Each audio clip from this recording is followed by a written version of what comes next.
John chapter 6, verses 1 through 15. After Jesus went to the other side of the Sea of Galilee, also called the Sea of Tiberias, a large crowd kept following him, because they saw the signs that he was doing for the sick. Jesus went up the mountain and sat down there with his disciples.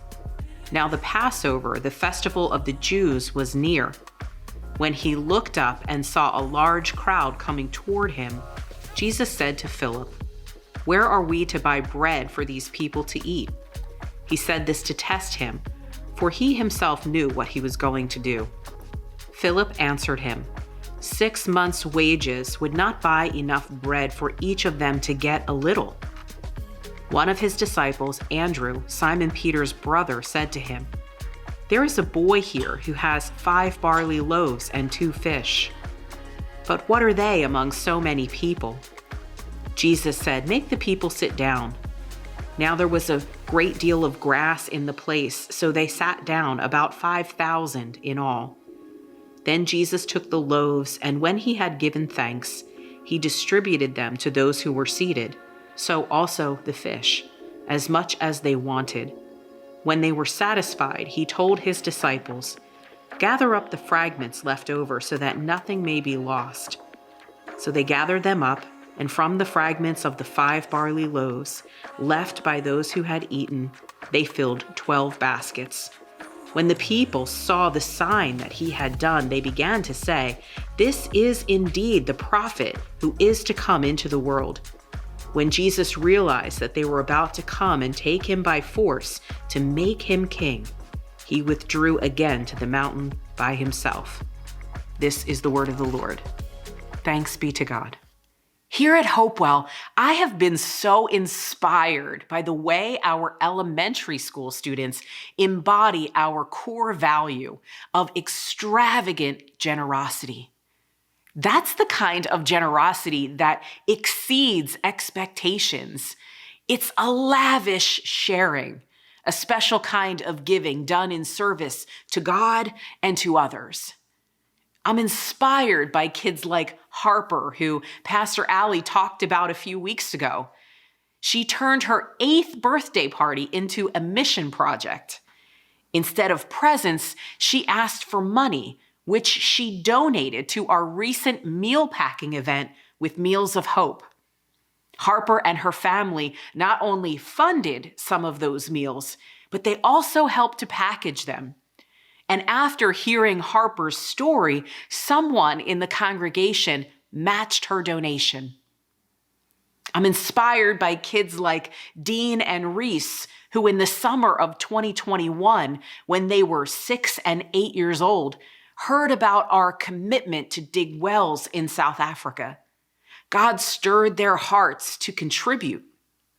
And because they are experts at selling lemonade, they set up a stand and gave all the proceeds to that project.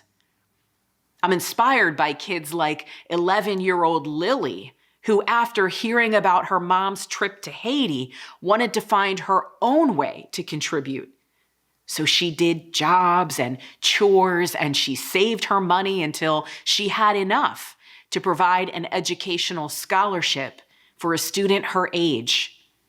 She actually did that twice, 2 years in a row. These Hopewell kids remind me of the young boy in today's gospel text. He could just as easily be a student at Bradford Heights or Brandywine Wallace, or be one of our new junior leaders. We don't know much about him except that he's got 5 loaves of bread and 2 small fish. How does Andrew even know that? In Mark's account of the story, Jesus tells the disciples to go out into the crowd and look for food. So maybe they go from person to person with their baskets asking, "Do you have any food? Excuse me, you got anything to eat?" Can you imagine being in that crowd of thousands with some hungry-looking guy approaching you like a beggar?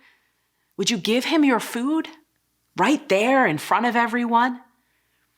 It doesn't really surprise me that they don't come back to Jesus with baskets full of food. It only surprises me that they come back with anything at all. A little child shall lead them, the prophet Isaiah says. And in this case, he's right. This boy, he's probably no less hungry than anyone else, but he's willing to open his hand to another, to share what he has. And all he has is 5 small loaves and 2 fish.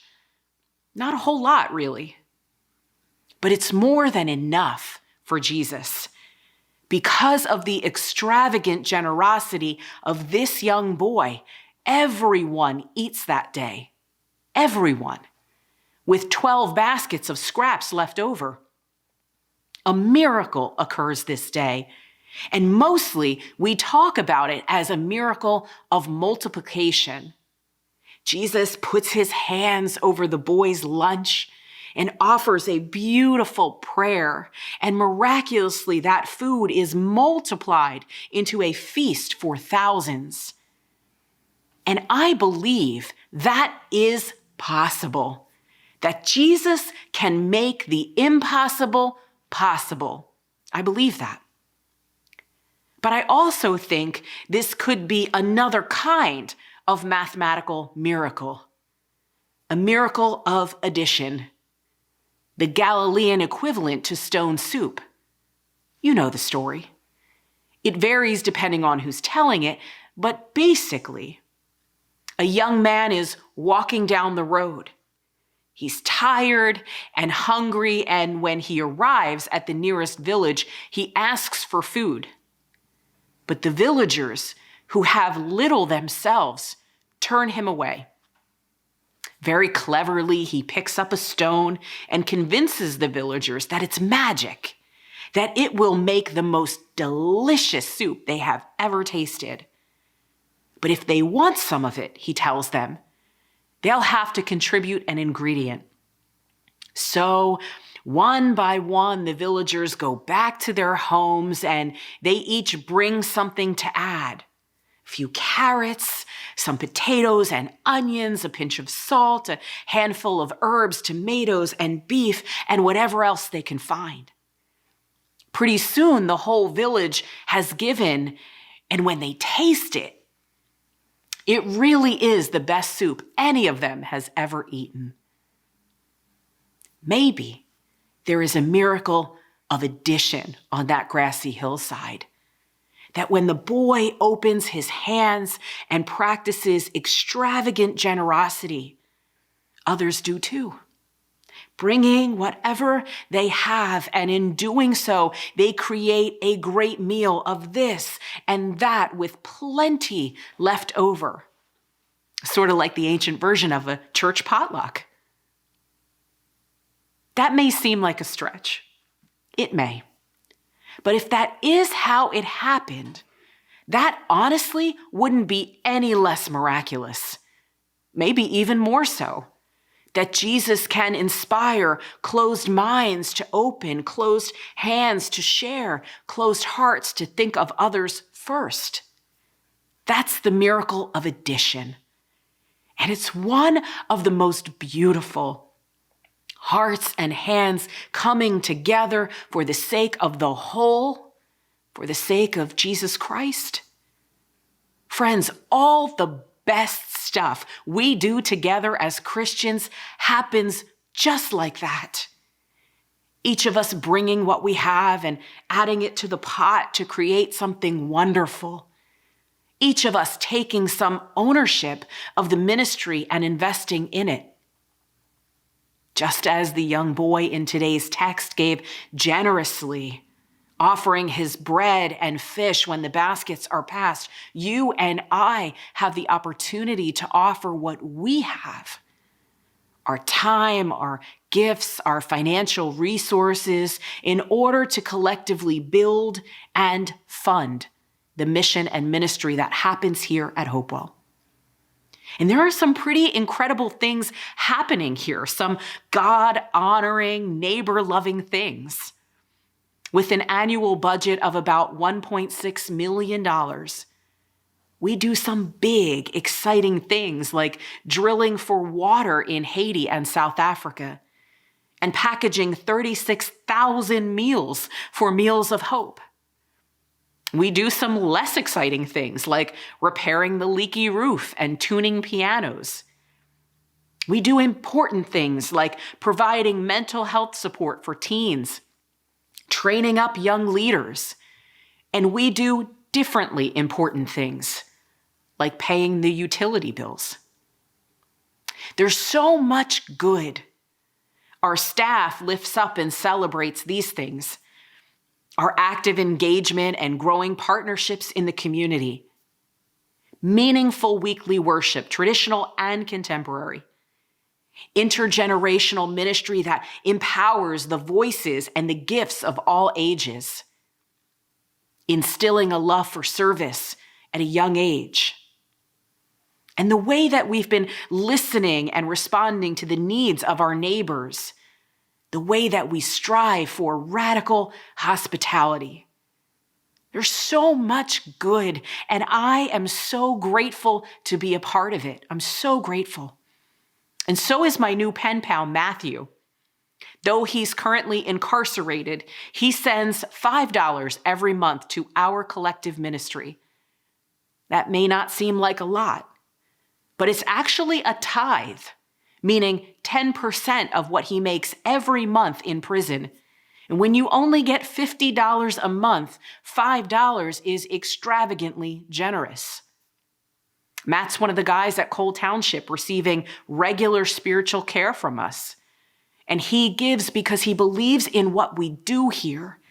And he wants to be a part of making it happen. He wants to add his bread and fish to the basket in honor of Jesus Christ and his work among us in this community and beyond. And so do I. Admittedly, my tithe, my monthly financial offering, is more than Matt's. No doubt yours is too. We all bring what we can, willingly and joyfully, creating something wonderful. Each of us taking some ownership of the ministry and investing in it. That's the beautiful miracle of addition. And then one more mathematical miracle occurs. It's the miracle of division. And it happens when we, as a community, use those resources transparently and intentionally. We divide them and we send them out like bread and fish to the community to nurture faith and bring strength, to make a difference in people's lives, to offer meaning and hope, to share the love of Christ in tangible ways. Here in worship, as we think about what it looks like for us to create a legacy of generosity, I invite you to imagine yourself sitting on that grassy hillside. Ask yourself, will I open my hand? What am I willing to share? How does what I contribute impact the whole? And then as we conclude our time together today, I invite you to prayerfully fill out your annual commitment card by clicking the link in the description. Like the boy in today's gospel text, like Harper and Lily, Dean, Reese, and Matt, may we create a legacy of generosity here, friends. And whether through multiplication, addition, or division, may it all bring honor to Jesus Christ. Amen.